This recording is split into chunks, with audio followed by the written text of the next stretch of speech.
காஞ்சி சிட்டுக்குருவி சேனல் நேயர்களுக்கு வணக்கம். நான் இப்போ வந்து சீரக சம்பா அரிசியை வச்சு சிக்கன் பிரியாணி செய்ய போகிறேன். அதுக்கு என்னென்ன தேவைன்றதை சொல்கிறேன்.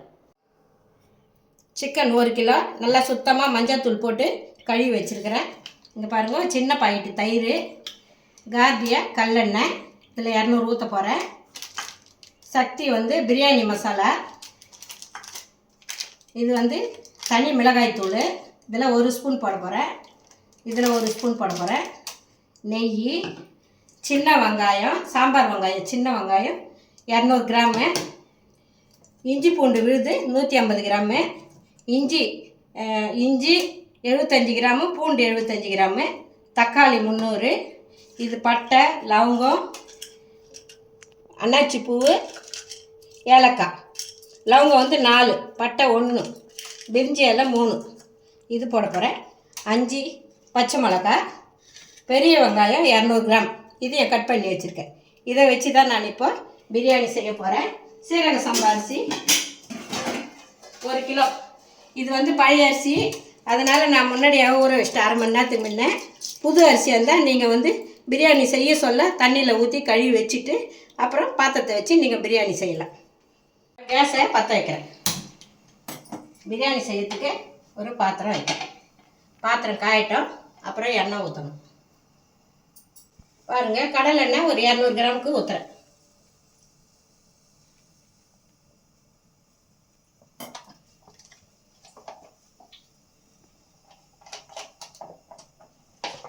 பாருங்கள், எண்ணெய் காஞ்சிச்சு, 200 ml எண்ணெய் காஞ்சிச்சு. இலை போடுறேன்.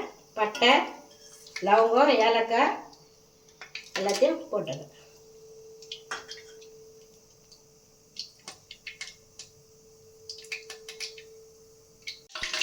இப்போ 5 பச்சை மிளகாய் கட் பண்ணி வச்சேன் பாருங்கள். வெங்காயம் 2 போடுறேன். இது கொஞ்சம் நல்லா வதங்கணும். கொஞ்சம் பாதி வதங்கின பிற்பாடு சின்ன வெங்காயம் போடணும்.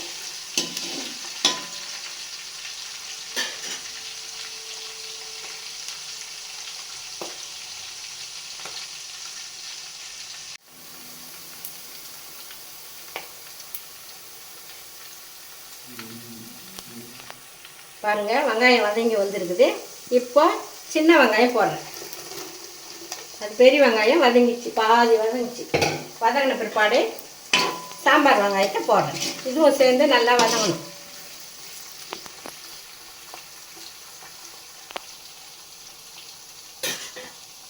இப்போ மேலேயே இஞ்சி பூண்டும் போடுறேன், ஏன்னா வாசனை போகணும்.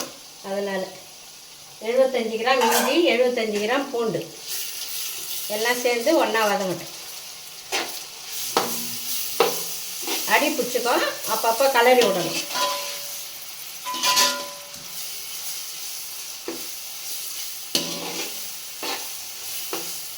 இஞ்சி பூண்டு வாசனை போனால் தான் நல்லாயிருக்கும். எல்லாம் சேர்ந்து கலந்து வதங்கி வரட்டும். அப்புறமா தக்காளி போடலாம்.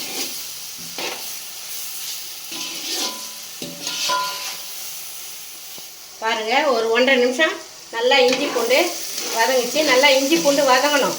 அப்போ தான் வந்து அந்த பூண்டு இஞ்சி வாசனை வராமல் நல்லா கலந்து நல்லா வரும். சாம்பார் வெங்காயம் எதுக்கு போடுறேன்னா சூடாகாமல் இருக்கும். கோழிக்கறி செய்கிறதுனால சாம்பார் வெங்காயம் போட்டோம்னா ரொம்ப நல்லது. அதனால தான் இது 200, பெரிய வெங்காயம் 200, சாம்பார் வெங்காயம் 200 போட்டுருக்குறேன். தக்காளி 300 கட் பண்ணி வச்சுருக்கேன். பாருங்கள், 300 கிராம் தக்காளி.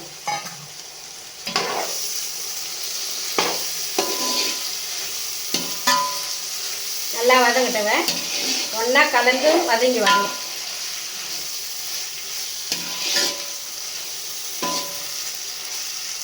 பாருங்கள், நல்லா வதங்கி வருது. இப்போ கொஞ்சமாக ஒரு 2 ஸ்பூனு நெய் ஊற்றுறேன். 2 ஸ்பூன் நெய் ஊற்றிட்டு கொஞ்சமாக உப்பு போடுறேன்.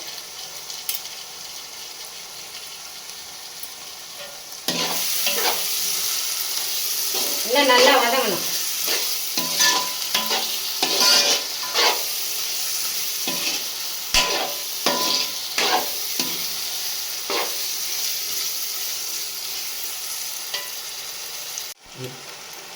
தனி மிளகாத்தூள் 1 ஸ்பூன் போடுறேன்.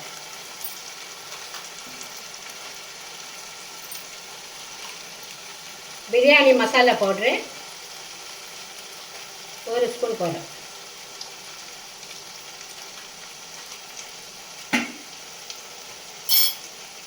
போட்டுட்டு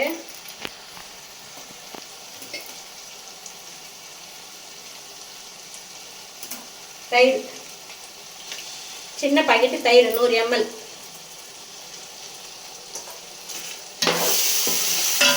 இதெல்லாம் ஒன்றா கலந்து அப்படியே இன்னும் நல்லா வதங்கணும்.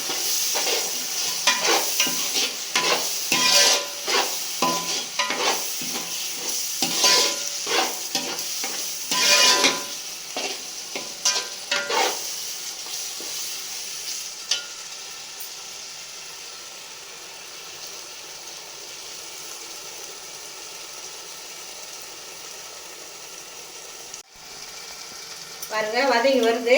இப்போ நான் 1 கிலோ கோழிக்கறி நல்லா கழுவி வச்சுருந்தேன் பாருங்கள், அலசி அதை போடுறேன்.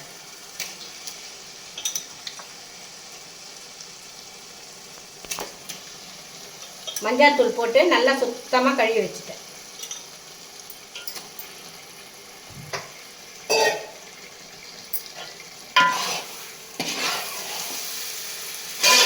இதுவும் சேர்ந்து நல்லா வதங்கணும்.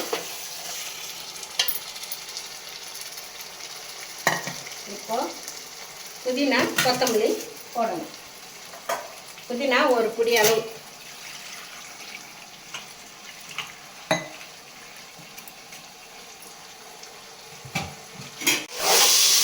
பாருங்க போட்ட கறி நல்லா வதங்கி வருது. இஞ்சி பூண்டு வதங்க சொல்ல கொஞ்சம் உப்பு போட்டல. இப்போ கறிக்காக கொஞ்சம் போடலாம். இங்கே பாருங்க.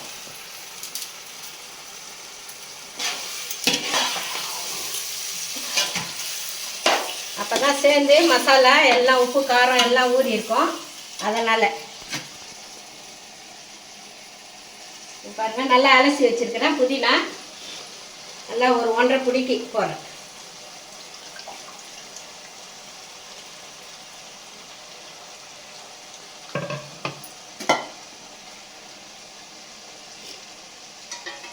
ஒரு பிடி கொத்தமல்லி சுத்தமாக அலசி வச்சுருக்கிறேன். மண் இருக்கும், அதனால் சுத்தமாக அலசி போடணும். இது நல்லா வதங்கட்டும், எல்லாம் சேர்ந்து வதங்கட்டும். அப்புறமா தண்ணி ஊற்ற சொல்ல நான் எவ்வளோ தண்ணி வைக்கணும்னு சொல்கிறேன்.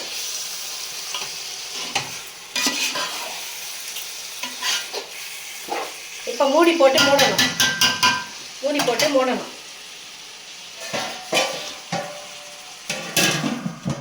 சிம்மில் வச்சிடுறேன்.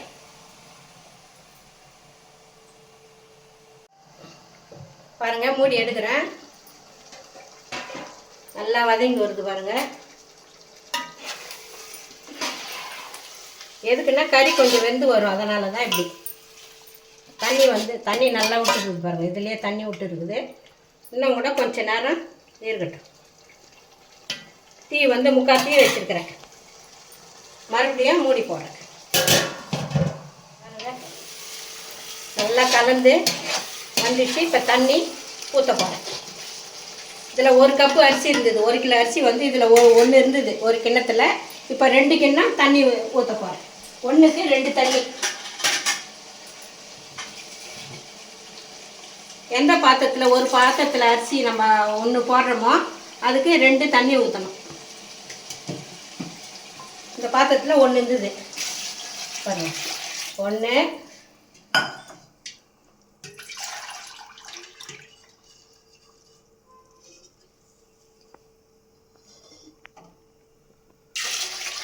2 அவ்வளோதாங்க. தீ நல்லா ஃபுல்லாக வச்சுட்டேன் கேஸை. இப்போ உப்பு தேவையான உப்பு போட்டுடுறேன். பிரியாணிக்கு தேவையான உப்பு போட்டுடுறேன். போட்டுட்டு கலரிடுவேன். இப்போ தண்ணி கொதிக்கிட்டோம் நல்லா. அப்புறம் அரிசி போட சொல்கிறேன். இப்போ மூடிடுறேன்.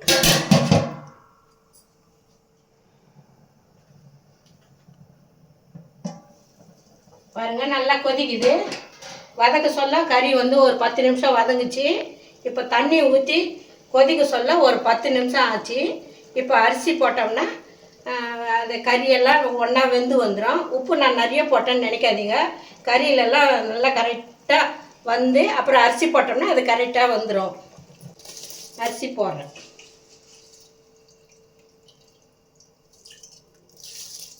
இது பழைய அரிசி, அதனால் நான் அரை மணி நேரம் ஊற வச்சேன். நீங்கள் புது அரிசியாக இருந்தால் தாளிக்க சொல்ல தண்ணியில் போட்டு கழுவி வச்சுட்டு தாளிங்க.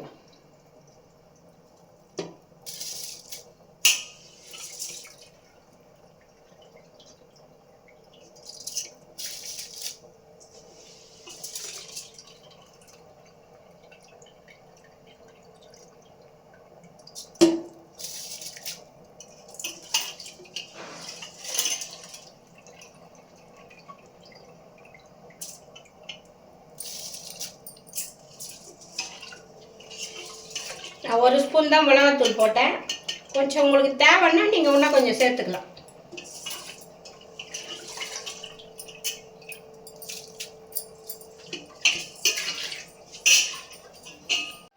பாருங்கள், இது அரிசியும் கறி தண்ணி எல்லாம் நல்லா கொச்சி வரட்டும். இதுக்குள்ளே மூடக்கூடாது. தண்ணி கொஞ்சம் சுண்டட்டும். அப்புறமா நம்ம மூடி போட்டு மூடலாம். வாயில் கொஞ்சம் எடுத்து உப்புலாம் கரெக்டாக இருக்குதான்னு நீங்கள் பாருங்கள். வாயில் ஊற்றி பாருங்கள்.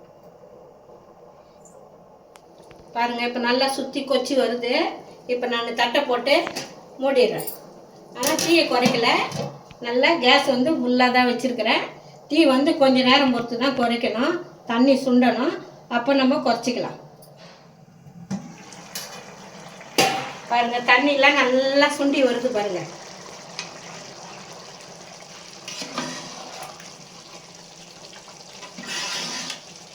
சுண்டி நல்லா சுண்டி வச்சா அப்புறமா நம்ம டம் கட்டிடலாம். இன்னும் கொஞ்சம் சுண்டணும். அருமையாக வந்துச்சு. நல்லா வேகமாக கலரக்கூடாது. கலர்னோம்னா அரிசி உடஞ்சிடும். அதனால் பக்குவமாக தான் கலரணும். மறுபடியும் மூடிடும். பாருங்க, தண்ணிலாம் நல்லா சுண்டி வந்துச்சு. லேசாக தான் கலரணும். வேகமாக கலரக்கூடாது. அரிசியோட இது பழைய அரிசியாக இருக்குது. நம்ம லைனுக்கு வருது. இப்போ வந்து டம் கட்டணும்.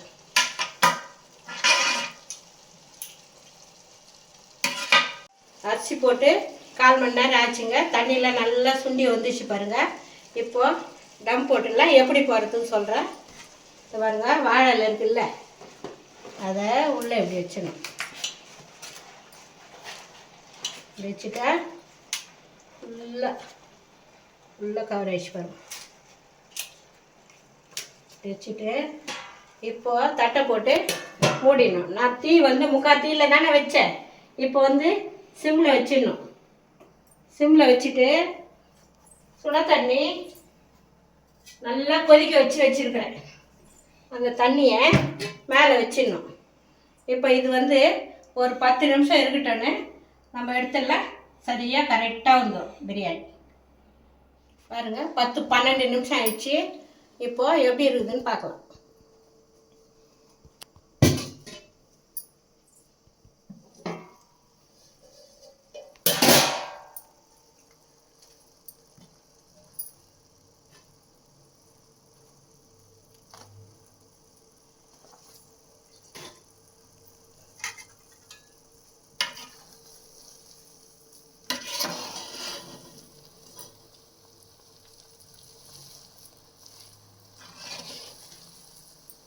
நல்லா தண்ணியெலாம் இழுத்து நல்லா அழகாக வெந்து வந்துச்சு பாருங்கள்.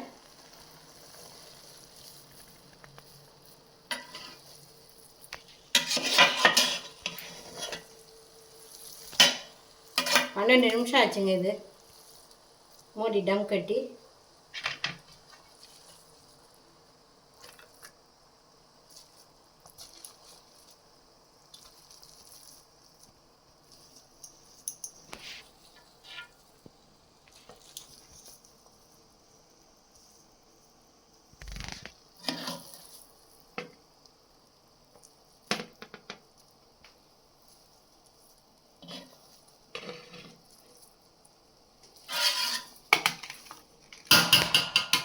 கேஸை ஆஃப் பண்ணிடுறேன்.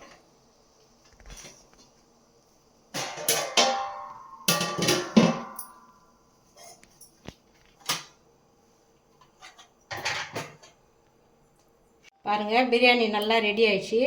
கறியும் நல்லா வெந்து வந்துச்சு பாருங்கள். பாருங்கள், இதை சாப்பிட்டுட்டு எப்படி இருக்குதுன்னு சொல்லுங்கள். தயிர் பச்சடி கூட சேர்த்து வச்சு சாப்பிடுங்க. காஞ்சி சிட்டுக்குருவி சேனலுக்கு லைக் பண்ணுங்கள், ஷேர் பண்ணுங்கள், கமெண்ட் பண்ணுங்கள், மறக்காமல் சப்ஸ்கிரைப் பண்ணுங்கள். நன்றி.